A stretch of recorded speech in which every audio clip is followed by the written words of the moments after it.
委内瑞拉的瀑布、闪电、美女和石油吸引了全世界。这里有地球最高的瀑布——天使瀑布，这里拥有全球最多的石油储量，也诞生了世界最多的国际选美冠军。它位于南美最北端，北临加勒比海，南接亚马逊雨林、西以安第斯山脉。7000年前，印第安文明在此生根。1498年，欧洲人的到来改变了一切。1811年独立，玻利瓦尔解放大陆。20世纪，石油让它一度成为拉美最富有的国家。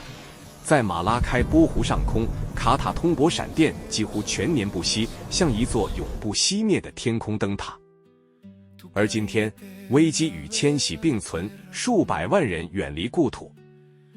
这是一个被自然极度眷顾，也被现实反复考验的国家。这就是委内瑞拉。